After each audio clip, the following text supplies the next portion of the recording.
Iran की तरफ से गोलन हाइट्स में ड्रोन अटैक हुआ है। इजरायली सेना ने ईरान के ड्रोन को इंटरसेप्ट किया है।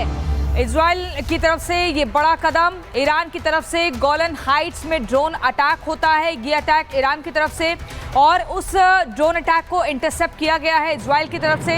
तो ये बड़ी जानकारी, ईरान की तरफ से गोलन हाइट्स में ड्रोन अटैक होता है। इजरायली सेना ने ईरान के ड्रोन को इंटरसेप्ट किया है। तो इजरायल पर बैलिस्टिक मिसाइल से हमला कर रहा है ईरान बार बार, और ये जानकारी मिल रही है कि इजरायल ने उस ड्रोन अटैक को इंटरसेप्ट किया है।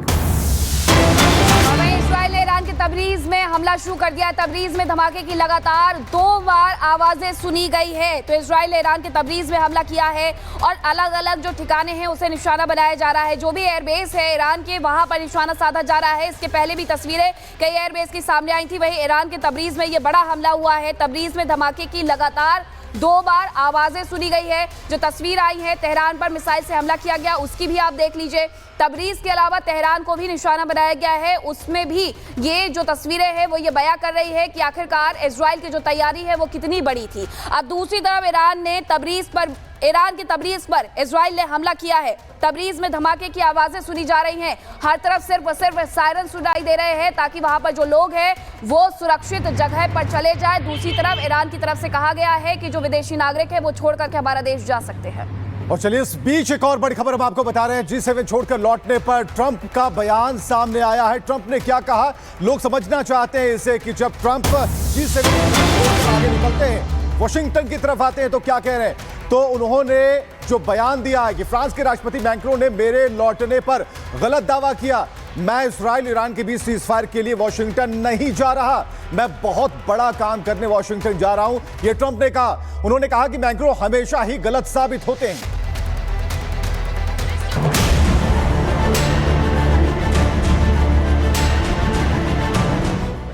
कनाडा से लगभग 9000 किलोमीटर दूर मिडिल ईस्ट इस वक्त जंगी अखाड़ा बना हुआ है। इजराइल और ईरान के बीच जंगी हालात में बारूदी शोर कनाडा तक सुनाई दे रहे हैं, जिसने G7 की मीटिंग को भी प्रभावित कर दिया है। G7 के बिग ब्रदर अमेरिका के राष्ट्रपति डोनाल्ड ट्रंप ने कनाडा में समिट से जल्दी लौटने का ऐलान करके हर किसी को चौंका दिया, जिसके बाद ये संदेह जताया जा रहा है कि ट्रंप की वापसी इजराइल और ईरान के बीच कुछ बड़ा करवाने वाली है। इसीलिए अब ईरान और इजराइल दोनों के लिए अगले 24 से 48 घंटे अहम माने जा रहे हैं, जिसका इशारा डोनाल्ड ट्रंप ने अपने संदेश में दे दिया। ईरान के पास कोई भी न्यूक्लियर हथियार नहीं है और हमारी यही कोशिश रहेगी कि ये स्थिति बनी रहे। अपने इस संदेश से पहले भी ट्रंप ने ट्वीट करके साफ कर दिया था कि तेहरान के लोग अपना शहर छोड़ दें, क्योंकि ईरान ये जंग हार चुका है, वो जीत हासिल नहीं कर सकता, उसे समझौता कर लेना चाहिए। दुनिया को इशारा तभी मिल गया था कि जैसे इजराइल ने केवल 6 दिनों में अरब देशों को हरा दिया था, वैसे ही इस बार भी इजराइल ईरान के साथ करने वाला है। ट्रंप की जल्द वापसी के मायने क्या है? ट्रंप की नजर पूरी तरह से मिडिल ईस्ट पर है। ट्रंप ये जंग जल्द खत्म करवाना चाहते हैं। ट्रंप ईरान को कड़ा और बड़ा संदेश देना चाहते हैं। मिडिल ईस्ट में पावर बैलेंस के लिए ये बड़ा कदम है। ट्रंप G7 के देश के उस प्रस्ताव पर भी साइन करने से इनकार कर चुके हैं जो दोनों देशों के बीच युद्ध करवाने से रोकता है। ऐसी स्थिति में पिछले 48 घंटे में ट्रंप के फैसले अमेरिका के जंग में कूदने जैसे संकेत दे रहे हैं। ट्रंप ने पहले तेहरान खाली करने का इशारा दिया, फिर G7 समिट से पहले लौटने का संदेश दिया। अमेरिका में UNSC की मीटिंग बुलाई, मिडिल ईस्ट में सैन्य तैनाती में वृद्धि कर दी है और G7 के प्रस्ताव पर साइन करने से इनकार कर दिया है। अब इजराइल और ईरान के साथ साथ पूरी दुनिया की नजरें डोनाल्ड ट्रंप पर है, क्योंकि उनके इशारे और संदेश ही अब इस जंग के खत्म करने या फिर बढ़ने की परिस्थिति को दिशा देंगे। Bureau report, Republic Bharat. और एक और खबर तेल अवीव से, जहां तेल अवीव में ईरानी मिसाइल स्ट्राइक से तबाही हुई है। मिसाइल हिट होने के बाद धमाके। तो अब जानकारी तेल अवीव से जुड़ी हुई भी मिल रही है, जहां ईरानी मिसाइल से अटैक किया गया, स्ट्राइक की गई है। मिसाइल हिट होने के बाद तेज धमाके की आवाज भी सुनी गई है। दोनों ही देशों में बार बार ये धमाके की आवाज सुनी जा रही है, जहां एक तरफ इजराइल की तरफ से अटैक किया जा रहा है तेहरान से लेकर के तबरीज तक, तो दूसरी तरफ इजराइल पर भी इसी तरीके से अटैक किए जा रहे हैं। तेल अवीव की जो तमाम तस्वीरें हैं वो सामने आ रही है कि कितना नुकसान इजराइल को भी इसमें पहुंचा है। अब इजराइल के तेल अवीव की ये तस्वीर देखिए, जहां पर मिसाइल अटैक हुआ है, उसके बाद किस तरीके से पूरा शहर धुआं नजर आ रहा है, वो जगह धुआं नजर आ रही है जहां पर अटैक किया गया है। हालांकि तेल अवीव की तरफ से भरसक प्रयास ये किए जा रहे हैं कि उनके यहां पर ये अटैक ना हो। वो लगातार आयरन डोम से लेकर के थाड का इस्तेमाल कर रहे हैं, लेकिन बावजूद इसके जो अटैक है ईरान की तरफ से वो सफल होते हुए नजर आ रहे हैं। तेल अवीव पर और तेल अवीव पर जो मिसाइल हमला है उसकी तस्वीरें भी सामने आ गई हैं। इस हमले के बाद अगर अभी तक की बात करें तो कई लोगों के मारे जाने की भी खबर है। तो कई लोगों के मारे जाने की खबर है और ईरान ने तेल अवीव पर हमला शुरू कर दिया। इस वक्त की बड़ी खबर, यरूशलेम और सेंट्रल इजराइल पर मिसाइल अटैक किया गया है। ईरान की तरफ से कई मिसाइलें दागी गई हैं। वेस्ट बैंक, तेल अवीव, यरूशलेम को ईरान ने निशाना बनाया और ईरान के हमले के बाद इजराइल में लगातार सायरन बज रहे हैं और मिसाइल अटैक की तस्वीरें आप स्क्रीन पर देख पा रहे हैं। ईरान ने तेल अवीव पर हमला किया और बताया जा रहा है कि एक के बाद एक, जरा धमाका सुनिए।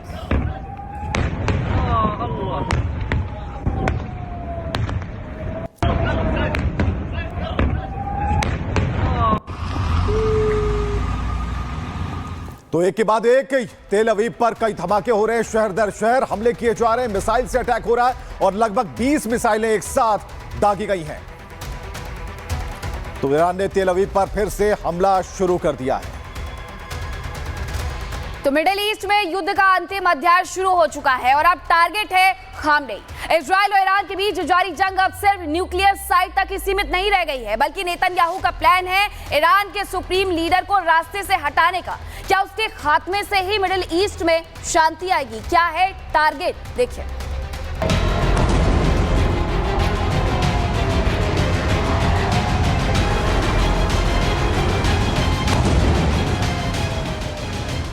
ईरानी शासन को नहीं पता कि अब उनके साथ क्या होगा। इजराइल कभी इतना कमजोर नहीं रहा। अब ईरानी जनता के लिए एकजुट होने और ईरानी शासन के खिलाफ अपनी आवाज बुलंद करने का समय है। मिडिल ईस्ट की जंग अब तय मोर्चों पर नहीं, टारगेटेड हेडशॉट की तरफ बढ़ रही है। मिडिल ईस्ट में ये अब मिसाइलों की जंग नहीं, ये रणनीति के सिर को काटने की योजना है। जो इजराइल अभी तक ईरान के परमाणु संयंत्रों को टारगेट कर रहा था, अब वो अपने प्लान के को अंजाम देने के मूड में आ गया है। अब नेतन्याहू का अगला वार ईरान की छाया पर होने वाला है। नेतन्याहू ने अब उस नाम को टारगेट किया है जिसे छूना भी अब तक रेड लाइन माना जाता था। ईरान के सर्वोच्च नेता आयतुल्ला अली खामनेई। और ये सिर्फ इजराइल की रणनीति नहीं, ये भविष्य के युद्ध का नया फॉर्मूला है। नेतन्याहू ने एक विदेशी चैनल को दिए इंटरव्यू में अपनी मंशा साफ कर दी। नेतन्याहू ने खुलकर कहा कि अगर जहर की जड़ काटनी है तो शाखाओं पर हमला काफी नहीं है। इजरायली पीएम ने माना कि उनकी मिसाइल ने ईरान में खामनेई को टारगेट किया था और उनका मिशन ही खामनेई के खात्मे का है। नेतन्याहू ने साफ और स्पष्ट शब्दों में कहा कि खामनेई की मौत संघर्ष खत्म करेगा, बढ़ाएगा नहीं। ईरान के सर्वोच्च नेता आयतुल्ला अली खामनेई को मारने से ही ईरान इस्राइल के बीच जारी संघर्ष का अंत हो जाएगा। हम जो जरूरी है वही कर रहे हैं।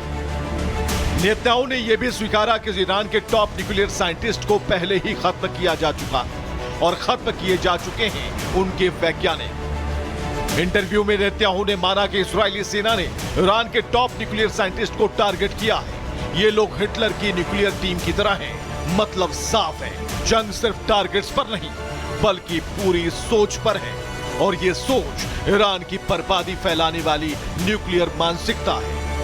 नेतन्याहू ने ईरान अमेरिका परमाणु बातचीत को भी फर्जी करार दिया। ईरान पर अमेरिका को बहकाने और समय बर्बाद करने का आरोप लगाया। साथ ही खामनेई की सोच को इस्राइल, अरब देशों, यूरोप और अमेरिका के लिए खतरा बताया।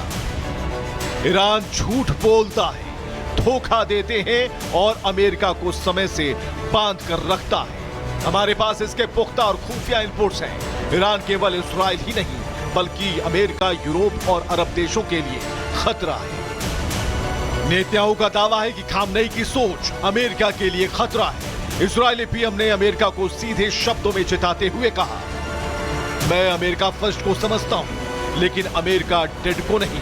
मतलब साफ है कि खतरा अब सीमाओं में नहीं बंधा।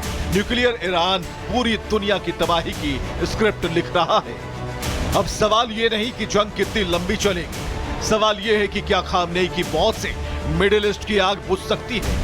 क्या नेतन्याहू सच में उस एंड गेम की तरफ बढ़ रहे हैं जहां एक ईरान के सर्वोच्च नेता की मौत से दुनिया को शांति मिल जाएगी। क्या यही युद्ध का अंतिम समाधान है?